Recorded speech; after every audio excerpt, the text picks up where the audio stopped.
দেখছেন সংবাদ স্বাধীন, জুহিতা রয়েছি আপনাদের সঙ্গে। শুরুতেই আবহাওয়ার খবরের দিকে নজর রাখবো। কলকাতা শহর এবং সংলগ্ন জেলাগুলিতে ঝোড়ো হাওয়ার সঙ্গে বজ্রবিদ্যুৎ সহ মাঝারি বৃষ্টিপাতের সম্ভাবনা। দক্ষিণবঙ্গের জেলাগুলিতে দমকা ঝোড়ো হাওয়ার দাপট এবং বীরভূম, মুর্শিদাবাদ, নদিয়া এবং পূর্ব বর্ধমান এই জেলাগুলিতে ঝোড়ো হাওয়ার গতিবেগ 50 কিলোমিটার থাকবে, এমনটাই জানানো হয়েছে হাওয়া অফিসের তরফ থেকে। পাশাপাশি আপনাদের জানিয়ে রাখবো, গোটা রাজ্য জুড়ে ঝড় বৃষ্টির প্রভাব আগামীকাল পর্যন্ত বজায় থাকবে। এর জেরে তাপমাত্রা 4 ডিগ্রি সেলসিয়াস কমতে পারে বলে অনুমান করা হচ্ছে। সকাল থেকে যে ছবি আপনারা দেখতে পাচ্ছেন, যে আকাশের মুখ ভার, কোথাও কোথাও ঝিরঝিরে বৃষ্টি এবং আজ সর্বনিম্ন তাপমাত্রা 21.1 ডিগ্রি এবং স্বাভাবিকের থেকে 3 ডিগ্রি কম। উত্তরবঙ্গের কয়েকটি জেলাতেও শিলাবৃষ্টির সম্ভাবনা রয়েছে। সকাল থেকে আকাশের মুখ ভার এবং বেশ কয়েকটি জায়গায় বিক্ষিপ্ত বৃষ্টিও শুরু হয়েছে।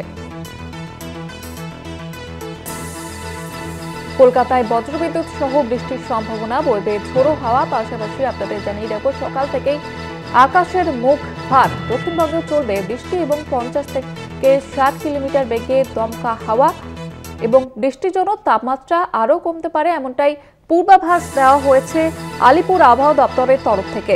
উত্তরবঙ্গের কয়েকটি জেলাতেও শিলাবৃষ্টির সম্ভাবনা রয়েছে।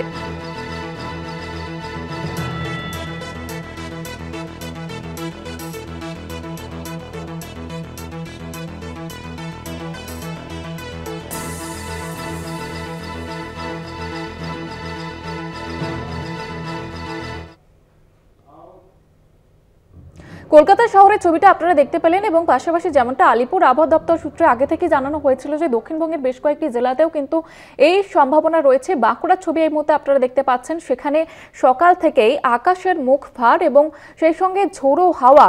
যেমনটা বলা হয়েছিল, দক্ষিণবঙ্গে চলবে বৃষ্টি এবং 50 থেকে 60 কিলোমিটার বেগে ঝোড়ো হাওয়া বইবার সম্ভাবনা ছিল। সেই রকমই সকাল থেকে সেই ছবি দেখা যাচ্ছে এবং কোথাও কোথাও বিক্ষিপ্ত বৃষ্টিও সেই ছবি দেখা যাচ্ছে। আপনারা এই মুহূর্তে দেখতে পাচ্ছেন বাঁকুড়ার ছবি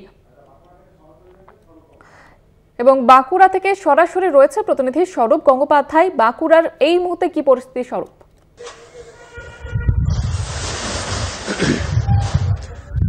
শনিবারের যে সকাল এবং সেই শনিবারের সকালের আকাশ মূলত কালো মেঘে ঢাকা এবং তার সাথে সাথে বৃষ্টি এবং সবথেকে বেশি যেটা বেশ কয়েকদিন ধরেই যেটা দেখা গিয়েছিল যে মার্চ মাসের বাঁকুড়া জেলার তাপমাত্রা পারদ পৌঁছে গিয়েছিল 40 ডিগ্রির ঘরে। সেই জায়গায় দাঁড়িয়ে জেলার মানুষ চাইছিলেন যে একটা বৃষ্টি, আর সেই বৃষ্টি যেন চৈত্র মাসের একটা শীতের আমেজকে ফিরিয়ে আনলো। কারণ গতকাল থেকে বৃষ্টি শুরু হয়েছে, আজকে সকাল থেকেও একটা ঝড়ো হাওয়া বইছে এবং তার সাথে সাথে বৃষ্টি, একটা দুর্যোগের পরিবেশ এবং সেই পরিবেশে তাপমাত্রার পারদ গত 2-3 দিনে 13 ডিগ্রি নেমেছে। অর্থাৎ গত 24 ঘন্টায় জেলার তাপমাত্রার পারদ পৌঁছে গেছে 25 ডিগ্রির ঘরে। অর্থাৎ বুঝতেই পারছো যে বাঁকুড়া জেলাতে এই মুহূর্তে যে ঝড়ো হাওয়া বইছে এবং তার সাথে সাথে যে বৃষ্টি চলছে এবং তার সাথে সাথে একটা শীতের আমেজ ফিরে এসেছে বাঁকুড়াতে। এবং বাঁকুড়ার মানুষ যেটা মনে করছিলেন যে যদি মার্চ মাসে জেলার তাপমাত্রার পারদ 40-এর কাছাকাছি পৌঁছে যায়, 40 ডিগ্রি ছুঁই তাপমাত্রা হয়ে যায়, তাহলে এপ্রিল মে মাস যে মাসগুলোতে মূলত বাঁকুড়াতে গরম থাকে, কারণ বাঁকুড়া জেলা যেমন গ্রীষ্মকালে গরম পড়ে তেমনি কিন্তু শীতকালে শীতের দাপট থাকে। আর এপ্রিল মে মাসে তাহলে তাপমাত্রা কোন জায়গায় পৌঁছবে যদি মার্চে 40 হয়?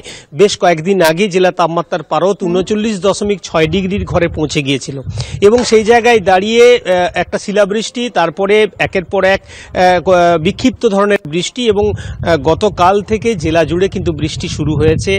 ঝিরিঝিরে বৃষ্টি পড়ছে এবং তার সাথে ঝড়ো হাওয়া বইছে। তাতে তাপমাত্রার পারদ এক ধাক্কায় গত দুদিনে 13 ডিগ্রি নেমে 25 ডিগ্রির ঘরে পৌঁছে গিয়েছে।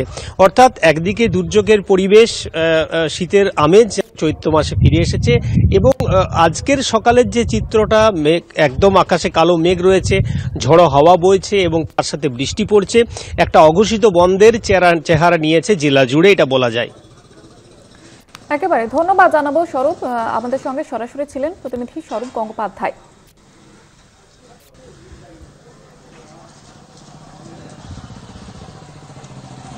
আপনারা যে ছবি দেখতে পাচ্ছেন,